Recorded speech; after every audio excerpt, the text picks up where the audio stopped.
जय हिंद दोस्तों, और एक बार फिर से स्वागत करता हूं आप लोगों का आपके अपने चैनल पर। और आज के इस वीडियो में बात करने वाले हैं, आपने थंबनेल में देखा होगा, टाइटल में देखा होगा, लोन माफ होता है कि नहीं होता है।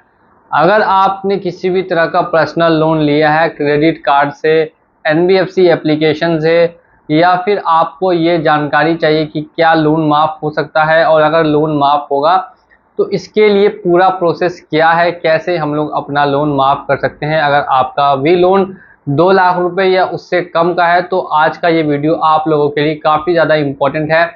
वीडियो को एंड तक बिना स्किप किए अगर देखेंगे तो अभी आपको काफ़ी नॉलेज मिल जाएगी और समझ में आ जाएगा कि आखिर ये क्या चक्कर है, क्या प्रोसेस है।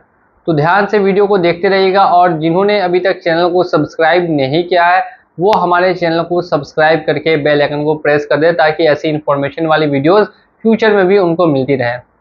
सबसे पहले हम लोग बात करेंगे कि अगर आपने बैंक से पर्सनल लोन लिया है या फिर एनबीएफसी से पर्सनल लोन लिया है, क्या दोनों ही केसेस में लोन माफ़ी हो सकती है कि लोन माफ़ी नहीं हो सकती है। तो आप लोग सबसे पहले जब देखेंगे कि जब आप लोग लोन डिफ़ॉल्ट करते हैं तो ये कंपनियां आपके ऊपर कुछ प्रेशर बनाती है, कुछ दबाव बनाती है। 3 से 4 महीने कंपनी लगातार आपको प्रेशर देगी कि आप कम से कम ईएमआई जमा करते रहे और उनका जो लोन है वो एक्टिव रहे।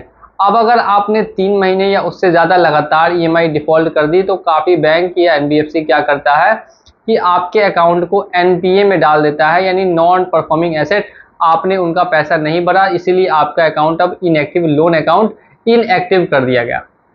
इसके बाद ये लोग आपको नोटिस सेंड करेंगे, आपको सेटलमेंट के लिए ऑफ़र देंगे, आपको जो फुल पेमेंट है उसमें से जितना भी आपका यहाँ पर पेनल्टी चार्जेस लगा है वो हटाकर पेमेंट करने का ऑप्शन देंगे।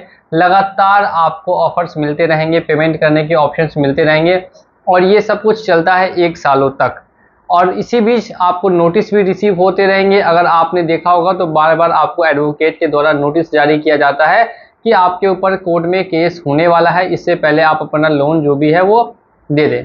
अब अगर आप इसका कोई रिप्लाई नहीं देते हैं, आप 1 रुपया भी उनका नहीं भर पाते हैं और सोचते हैं कि अब फ्यूचर में क्या होगा, क्या ये लोन माफ़ हो जाएगा या फिर क्या होगा इस पैसे का, तो ध्यान से वीडियो को देखते रहिए और समझिए। अगर आपने जेन्युइनली डिफ़ॉल्ट किया है, यानी कि आपके पास कुछ कारण है, तो वो कारण आपको बैंक को बताना होगा या फिर एनबीएफसी को बताना पड़ेगा कि आखिर किस कारण से आप उनका पैसा पे नहीं कर पाए हैं। या फिर अगर आप इंटेंशनल डिफ़ॉल्ट करते हैं, यानी जानबूझ के पैसा नहीं दे रहे हैं, अगर आपके अकाउंट में पैसा है लेकिन आप दे नहीं रहे हैं, तो ऐसे केसेस में फिर आपसे लोन रिकवरी के लिए बैंक या एनबीएफसी फर्दर प्रोसेस कभी कभी 50% केसेस में करती है। अगर आपने उनको कारण नहीं बताया कि आखिर किस कारण से आपने उनका पेमेंट नहीं किया है, तो फिर दिक्कत आपको फेस करनी पड़ सकती है। अब यहाँ पर यह समझना है कि आखिर जब आप बैंक को कभी भी बताते हैं तो कैसे बताएंगे।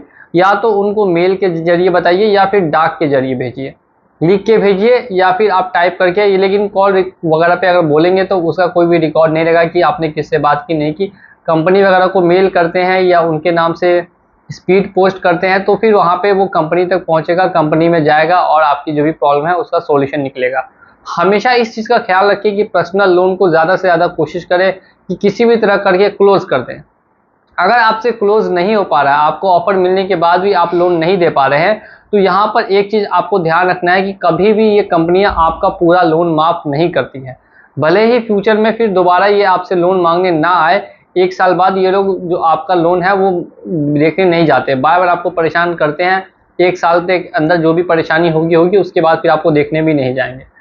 अब इसके बाद क्या होगा कि जो आपका पैन कार्ड है जिससे कि आपका सिविल बनता है, वहाँ पे कुछ रिपोर्ट जाएगी। वहाँ पे क्या रिपोर्ट जाएगी, आरबीआई के पास क्या रिपोर्ट जाएगी कि इस बंदे ने अभी तक इतना पैसा पेमेंट नहीं किया है और इसको फ्यूचर में किसी भी तरह का लोन अब नहीं मिलना चाहिए। तो अब आपको फ्यूचर में किसी भी तरह का लोन नहीं मिलेगा, आरबीआई के पास आप डिफ़ॉल्टर घोषित हो जाएंगे। अगर एक बार आप डिफ़ॉल्टर घोषित हो जाते हैं तो ऐसा नहीं है कि आपसे फिर आगे फ्यूचर में रिकवरी नहीं की जा सकती। अगर बैंक ऐसा चाहे तो फ्यूचर में आगे चल के रिकवरी कर सकती है, लेकिन काफ़ी लोगों को देखने के लिए ये मिलेगा कि उसके सिविल में रिपोर्ट होगा रिटन ऑफ हो गया, जो उसका लोन है वो अब खाते से हट चुका है, लेकिन आपने इंटेंशनल नहीं दिया है, वो भी वहाँ पे लिखा होता है कि ये आदमी डिफ़ॉल्टर है।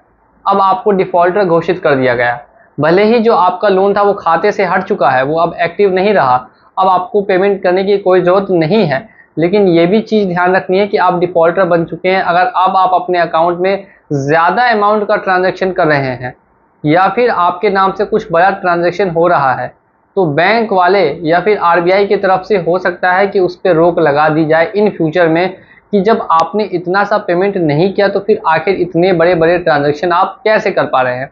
तो ख़ासकर कि वो लोग जो बिज़नेस चलाते हैं उनके लिए ये काफ़ी प्रॉब्लम क्रिएट कर सकती है फ्यूचर में। तो इस बात का हमेशा ख़्याल रखेंगे कि फ्यूचर में कुछ-कुछ प्रॉब्लम्स आपको आ सकती है अगर आप कहीं पर भी बड़ा ट्रांज़ैक्शन करते हैं तो।